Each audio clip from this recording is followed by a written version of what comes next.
الحمد لله نحمده ونستعينه ونستغفره ونؤمن به ونتوكل عليه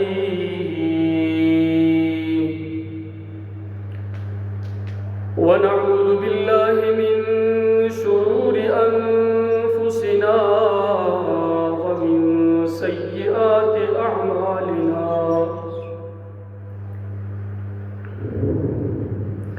من يهده الله فلا مضل له ومن يضلله فلا هادي له ونشهد أن لا إله إلا الله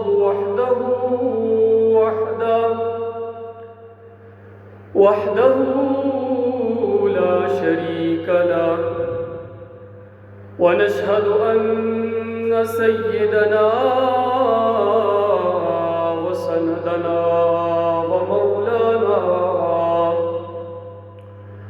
ومولانا محمدا عبده ورسوله أما بعد فأعوذ بالله السميع العليم من الشيطان الرجيم بسم الله الرحمن الرحيم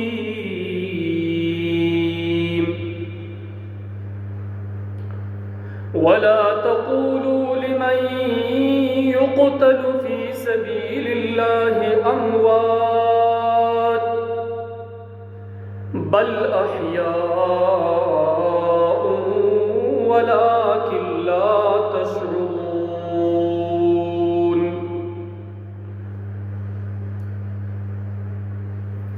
قال الله تبارك وتعالى في مقام آخر ولا تحسبن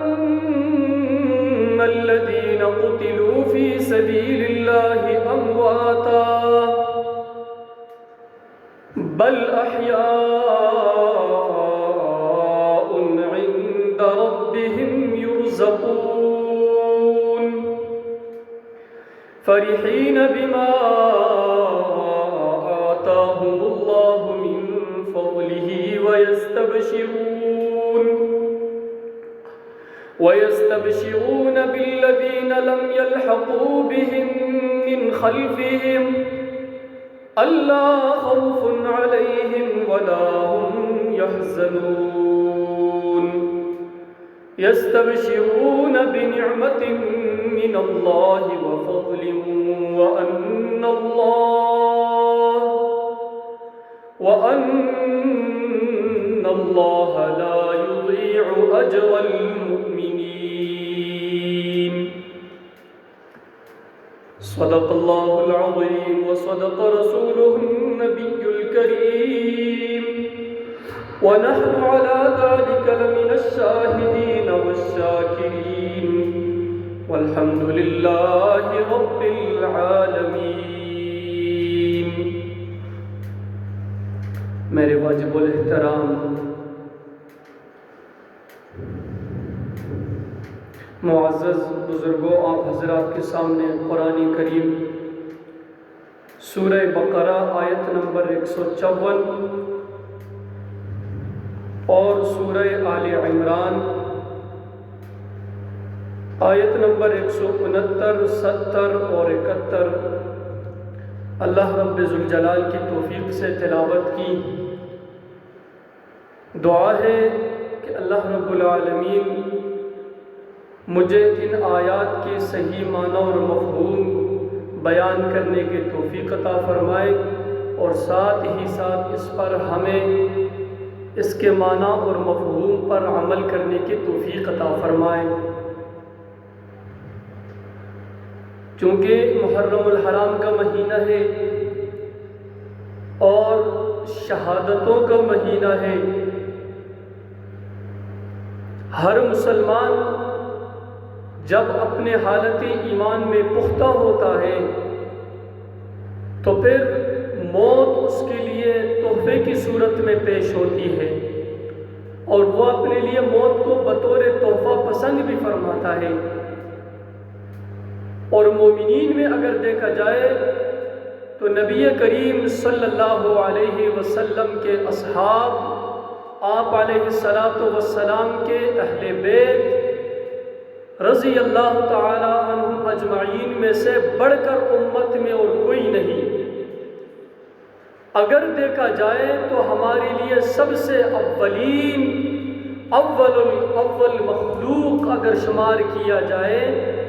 نبی علیہ الصلاۃ والسلام کے امت میں، تو خلفائے راشدین، تمام صحابہ کرام، اور پھر انہوں نے جن کو مخصوص کر کے امت کے سامنے بتا دیا وہ ہمارے لیے ہے اہل بیت رضوان اللہ تعالی علیہم اجمعین۔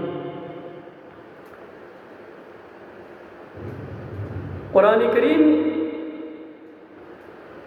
یہ ایک ایسا عظیم شان کتاب ہے جس میں اللہ رب العالمین نے ہر مومن، مسلمان،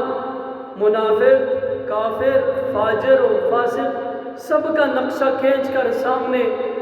بعض جگہوں پر بطور مثال رکھا گیا، بیان کیا، بعض جگہوں پر بطور عبرت بتایا گیا، بعض جگہوں پر اس کا ماننا وجوب اور فرائض کے درجے میں رکھا گیا۔ لیکن نبی علیہ الصلاۃ والسلام کا فرمان ہے، فرمایا کہ یہ اہل بیت رضوان اللہ تعالی علیہم اجمعین جو ہے، ان کا قدر کرنا، ان کو دل سے ماننا، بلکہ یہ آپ پر لازم نہیں، وجوب اور فرائض کا درجہ رکھتا ہے۔ لیکن ہم مسلمانوں کی بھی ایک بہت بڑی بدبختی ہے، ہم یا تو اس کے لیے ایک مہینہ مقرر کر دیتے ہیں، پورا سال ان کا نام نہیں لیتے، یا اگر نام لیتے تو ان کے کردار، گفتار، اخلاق اور ان کے جو آگے ہمیں جو آئینہ انہوں نے بتایا ہے کہ اس کے مطابق اپنی زندگی گزارنی ہے، تو بیان تو کرتے ہیں لیکن اس کے مطابق زندگی ہم نہیں گزارتے۔ تو قرآن کریم کے اندر اللہ رب العالمین نے ان شہداء جو کربلا کے اندر 72 شہداء شہید ہوئے،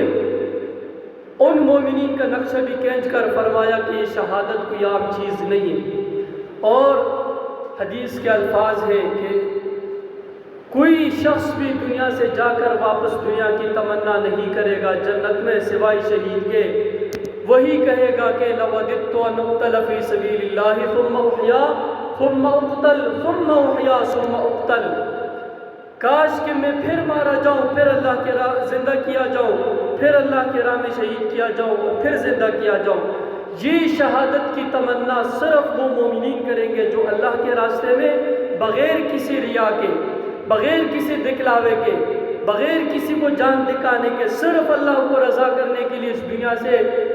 اسلام کو زندہ کرنے کے لیے چلے جائیں، تو وہ پھر یہ تمنا کریں گے، یہ خواہش کریں گے اللہ کے ہاں۔ قرآن کریم میں اب اللہ تعالیٰ کے فرمان کے مطابق شہداء کو کیا کہا جائے؟ یہ شہداء کی داستان تو کئی 100 سال پہلے سے چلتی آ رہی ہے اور تا قیامت چلتی رہے گی۔ فرمایا وَلَا تَقُولُوا لِمَن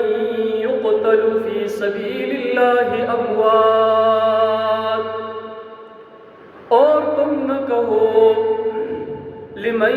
يُقْتَلُ، البتہ اس شخص کے لیے جو شہید کیا جائے، فی سبیل اللہ اموات، اللہ کے راستے میں جو مارے جائے انہیں مردہ نہ کہو۔ اللہ رب العالمین نے خود جواب دیا بل احیاء ولکن لا تشعرون، بلکہ وہ زندہ ہے لیکن تم اس کے لیے کوئی شعور نہیں رکھتے ہو۔ آج کل ہم نے اپنے اوقات کو اس میں ضائع کر دیا کہ دنیا سے چلا جانے کے بعد کوئی کس حالت میں اور کہاں زندہ ہوگا۔ دونوں طرح کے احادیث موجود ہیں، لیکن شہید بالاتفاق اللہ کے ہاں زندہ ہے، اسے رزق بھی دیا دیا جاتا ہے، لیکن اس دنیا کے اندر جو لوگ زندہ ہیں ان کو اللہ رب العالمین نے خطاب کر کے فرمایا وَلَٰكِن لَا تَشْعُرُونَ بَلْ أَحْيَاءٌ، بلکہ وہ زندہ تو ہے لیکن تمہیں شعور نہیں ہے وہ کیا کر رہے ہیں، کیسے زندہ ہے، کہاں پھر رہے ہیں۔ بلکہ حدیث کے الفاظ یوں بھی آتے ہیں کہ ان شہداء کو سبز قسم کے پرندوں کے ٹوٹوں کے اندر ان کے ارواح کو جمع کر کے اور اللہ کے ہاں انہیں رزق بھی دیا جاتا ہے۔ دوسری طرف احادیث میں اگر شہداء کی حیات بالاتفاق حیات ہے اور اس کے اوپر اجماع امت ہے تو پھر اس کی کیفیات کے اندر جانا یہ سوائے وقت کے ضیاع اور کچھ بھی نہیں ہے۔ لیکن اللہ رب العالمین بار بار قرآن کریم کے اندر اس آیات کے ترجمے سے یہ ہمیں معلوم ہوتا ہے وَلَا تَحْسَبَنَّ الَّذِينَ قُتِلُوا، اور تم ہرگز خیال نہ کرو وَلَا تَحْسَبَنَّ الَّذِينَ، اور تم ہرگز نہ سمجھو، تم گمان نہ کرو قُتِلُوا فِي سَبِيلِ اللَّهِ أَمْوَاتًا، وہ جو شہید کیے گئے اللہ کے راستے میں مردہ ہے، بلکہ مردہ نہ کہو بل احیاء، بلکہ وہ زندہ ہے عند ربهم یرزقون، اپنے رب کے ہاں انہیں رزق ملا دیا جاتا ہے۔ اب یہ رزق کس صورت میں کیسے اور کہاں کیسے کھاتے ہیں اس کیفیات میں بھی جانے سے، بلکہ دونوں طرح کی احادیث موجود ہے، لیکن کیفیات پھر بھی امت کو اس کے بارے میں وقت کو ضائع کرنے کی ضرورت نہیں۔ فرحین بما آتاہم اللہ، وہ خوش ہوتے ہیں جو کچھ اللہ نے انہیں دیا۔ کیا کچھ دیا اللہ نے؟ سب سے پہلی نعمت، سب سے بڑی نعمت اللہ نے شہادت کی دے دی۔ آتاہم اللہ، اللہ نے ان کو دے دیا، عطا کر دیا، من فضلہ، اپنے فضل سے، وَيَسْتَبْشِرُونَ بِالَّذِينَ لَمْ يَلْحَقُوا، اور وہ خوشی طلب کرتے ہیں بِالَّذِينَ لَمْ يَلْحَقُوا، ان لوگوں کے بارے میں جو ان سے نہیں ملے، بِهِم مِّن خَلْفِهِمْ، جو ان کے پیچھے جانے والے ہیں، جا کر ان کے ساتھ ملنے والے ہیں، اللہ خوف علیہم، یہ کہ نہیں ہوگا کوئی خوف ان پر، ولا هم يحزنون، اور نہ ہی ان پر غمگین ہو، نہ ہی وہ غمگین ہوں گے۔ بلکہ پھر وہی الفاظ آتے ہیں کہ شہداء اپنے شہادت کو نوش کر کے جب اللہ کے ہاں پہنچیں گے تو وہ ایک ہی تمنا کریں گے کہ ہمیں پھر دنیا میں بھیجا جائے تاکہ ہمیں بار بار شہادت کی موت ملے اور ہم اپنے رب کے ساتھ ملاقات کریں۔ یستبشرون بنعمت من اللہ، وہ خوشی طلب کرتے ہیں اللہ کی نعمت سے، اللہ کی بہت ساری نعمتیں انہیں ملے گی، ان میں سب سے بڑھ کر اور پہلی نعمت شہید کے لیے اس کی شہادت ہے، وَفَضْلٍ، اور اللہ کی فضل سے، وَأَنَّ اللَّهَ لَا يُضِيعُ أَجْرَ الْمُؤْمِنِينَ، اور اللہ تعالیٰ یقیناً بے شک اللہ تعالیٰ ضائع نہیں کرتا مومنین کا اجر۔ حضرت ابی سعید خدری رضی اللہ تعالیٰ عنہ فرماتے ہیں قال رسول اللہ صلی اللہ علیہ وسلم الحسن والحسین رضی اللہ تعالی عنہما سیدا شباب اہل الجنہ۔ چونکہ محرم کا مہینہ ہے، ہم صرف انہی دو حضرات کے نام سنتے ہیں اور شہادت کو بیان کرتے ہیں، یہ دو ہیں، لیکن 70 ان کے ساتھ اور بھی ہیں، 72 شہداء مومنین جو کربلا میں شہید ہوئے۔ فرمایا الحسن والحسین، امام حسن اور امام حسین رضی اللہ تعالی عنہما سیدا شباب اہل الجنہ، یہ مومنین کے سردار ہوں گے۔ کون سے مومنین کے سردار ہوں گے؟ فرمایا یہ جنت میں جوانوں کے سردار ہوں گے۔ اور پھر نبی علیہ السلام نے دعا مانگی ہر اس شخص کے لیے بھی اور ان حسن و حسین رضی اللہ تعالی عنہما کے لیے فرمایا اللہم انی احبہما فاحبہما واحب من یحبہما، اے اللہ میں ان دونوں سے محبت کرتا ہوں، تو بھی ان سے محبت کر، اور اس سے محبت کر جو کرتا ہے اس سے بھی محبت فرما۔ ابن عمر رضی اللہ تعالیٰ عنہما جو حضرت عمر ابن خطاب رضی اللہ تعالیٰ عنہ کے بیٹے ہیں، سب سے بڑے عاشق رسول، فرماتے ہیں میں نے نبی علیہ السلام سے سنا حسن اور حسین یہ دونوں میرے دنیا کے پھول ہیں، ان الحسن والحسین ہما ریحانتیا من الدنیا۔ ابن عمر رضی اللہ تعالیٰ عنہ فرماتے ہیں میں نے نبی علیہ السلام سے سنا حسن اور حسین یہ دونوں میری دنیا کے پھول ہیں، لیکن پھر ایک اور صحابی ہے یعلا ابن مرہ رضی اللہ تعالیٰ عنہ، فرماتے ہیں حسین منی وانا من حسین، احب اللہ من احب حسینا، حسین سبط من الاسباط، فرمایا حسین مجھ سے ہے اور میں حسین سے ہوں، سبط من الاسباط یہ قبائل میں سے ایک بہت بڑا قبیلہ ہے۔ یہ جتنے بھی احادیث امام ترمذی رحمۃ اللہ علیہ نے امام حسن مجتبی اور امام حسین رضی اللہ تعالیٰ عنہ کے بارے میں نقل کی، یہ تو میں نے صرف 3 احادیث آپ کے سامنے رکھی،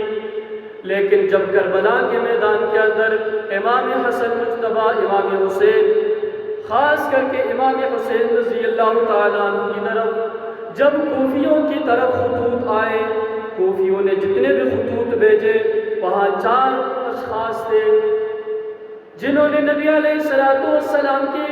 بہت ہی قربت اور بہت ہی صحبت اختیار کی، وہ کھڑے ہو کے امام حسین رضی اللہ تعالیٰ عنہ کے مقابلے میں فرمایا اے لختے جگر حضرت علی کے، آپ اس کوفہ کی طرف نہ جائیے، بہت زور لگایا لیکن اس کے رگوں کے اندر حضرت علی رضی اللہ تعالیٰ عنہ کا خون تھا، انہوں نے وعدہ کر دیا تھا، وعدہ کرنے کے بعد جب کوفہ چلے گئے وہاں ابن زیاد اور بہت سارے جس طرح دشمنان اسلام تھے، ہم نے تو صرف جس شخص کا نام لے لیا اس پر یہ واقعہ کو فٹ کر کے کہہ دیا کہ امام حسین کو یزید نے قتل کر دیا، شہید کر دیا، بلکہ واقعہ کے اصل تک اگر ہم چلے جائیں امام حسین کے اس واقعہ سے آج اگر ہم صرف 4 نقطے لے لیں، وہ توحید کا علم بردار تھا، وہ دلیر تھا، وہ نبی علیہ السلام کے صحیح نقش اور قدم پہ چلنے والا، لیکن جو وعدہ کیا اس کو بھی پورا کر کے جاؤ کہ وہاں کی شہادت کو نوش کر دیا۔ جب کوفیوں نے بلا کر وہاں دھوکہ دیا اور شہادت کے درجے پر ان کو پہنچا دیا اللہ نے، تو یہ نبی علیہ السلام کو پہلے سے اللہ نے فرما دیا کہ یہ جنت کے جو 2 سردار ہیں ان کو اللہ رب العالمین شہادت کا درجے پہ فائز کریں گے، لیکن شہادت سے پہلے 2 عظیم گروہ کے اندر لڑائی ہوگی، عظیمتین کے لفظ آتے ہیں حدیث کے، کسی ایک کی تحقیر بھی نہیں کی، لیکن آج ہم امتی بن کر 14 اور 15 صدی بعد میں آ کر ہم اپنے رائے اس کے سامنے رکھتے ہیں،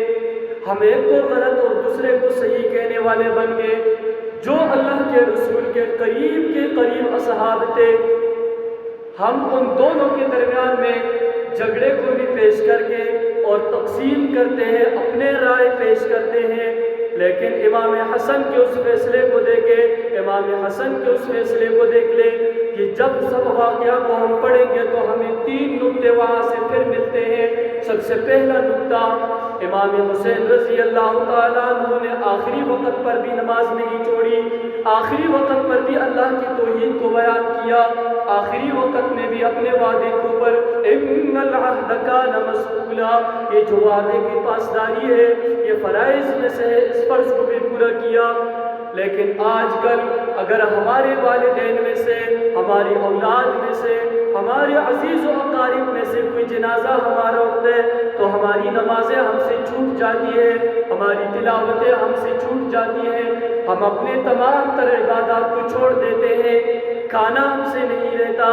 اور مہمان کے اکرام اور ضیافت ان سب چیزوں کا تو ہم خیال کرتے ہیں، لیکن اللہ رب العالمین کی ان عبادات کو ہم چھوڑ دیتے ہیں۔ ہمیں امام حسن مجتبی اور امام حسین نے یہ سبق تو نہیں دیا، فرمایا اگر نیزے کے اوپر بھی ہو اور تمہیں شہادت کی موت آئے تو تب بھی تم نے رب کی عبادت کو نہیں چھوڑنا۔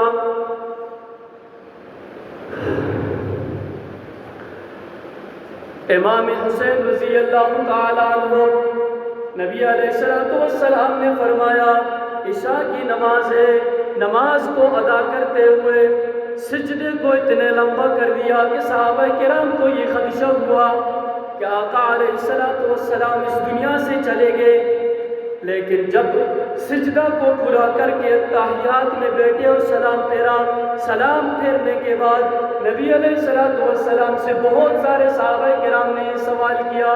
لیکن نبی علیہ السلام نے ایک ہی جواب دیا کہ میرے کندھوں پر جنت کے وہ سرکار تھے، میں نے کہا جب تک یہ خود نہیں اترتے تو میں اپنے نماز کے اندر اور کسی بھی قسم کا حرکت نہ کروں۔ لیکن یہ تخصیصات تھے آقا علیہ السلام کے ساتھ۔ آج ہم نماز پڑھتے ہیں، ایک ہاتھ ہمارا داڑھی میں ہوتا ہے، کبھی ہم جیبوں پہ، کبھی اپنے کپڑے سیدھے کر رہے ہوتے ہیں۔ نماز کے مسائل کے اندر ایک لفظ بولا جاتا ہے، اور وہ لفظ ہے،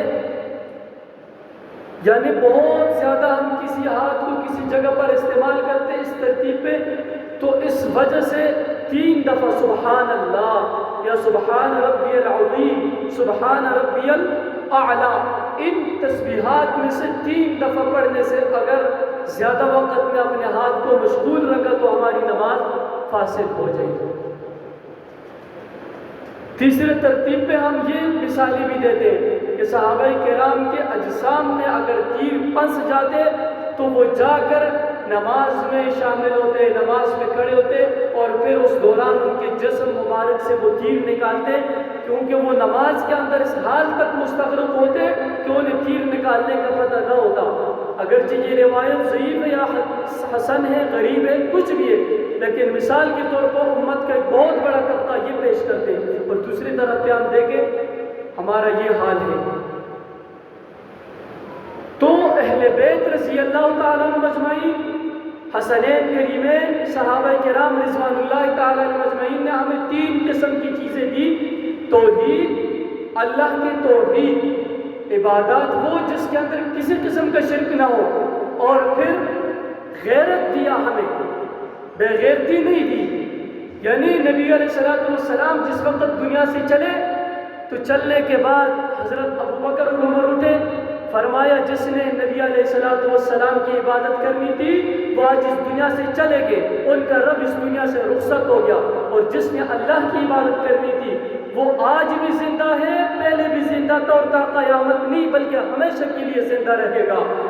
یہ سبق ہر صحابی نے موت کے وقت دی، لیکن پھر بھی ہم اللہ کی عبادت کے بجائے کسی اور کی عبادت کرنے پہ لگ جاتے ہیں، اور پھر کہتے ہیں اس عبادت کا ہمیں صلہ نہیں ملا۔ صلہ تب ملے گا جب ہم خاص کر کے اللہ کو وحدہ لا شریک سمجھ کر کے اس کی عبادت کریں گے، تو پھر ہمیں اس کا صلہ بھی ملے گا، اللہ کی رضا بھی ملے گی۔ اللہ عمل کی توفیق عطا فرمائے، سنت ادا